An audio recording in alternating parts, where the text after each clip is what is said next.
name is John McFeely. I'm a Regional Tech Manager for Avery Dennison Labels and Packaging Materials.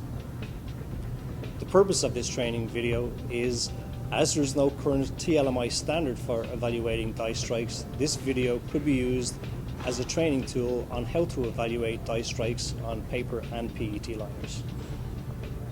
What we at Avery Dennison like to see when evaluating a die strike on a paper liner is a light faint impression of each die cavity on the silicone layer. We like to see this because now we know that we're not just cutting through the top layer of the material but also through the adhesive layer beneath. There are several methods of evaluating die strikes on a paper liner.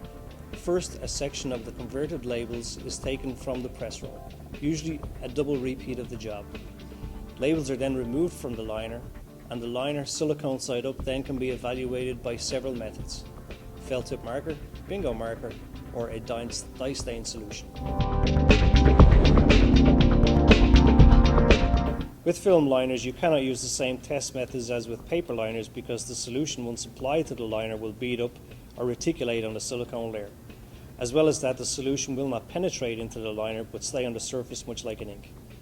To evaluate die cut quality on a film liner, you would first evaluate a section of the web, removing labels to see if you have that faint impression of each cavity on the liner. If so, then you would again take another section of the web from the press roll, equal to 2 repeats of the job. If there is more than one label across the web, you would fold the labels back on themselves, counting the number of folds to equal that of the repeat. When this is done, then you would cut between each of the labels with a sharp pair of scissors until you have individual lanes of labels. With your thumb and index finger on each hand, you would grasp both ends of each individual lane and pull, applying a constant pressure to the web. Repeat this motion 2 or 3 times, then move to the next lane and repeat the process.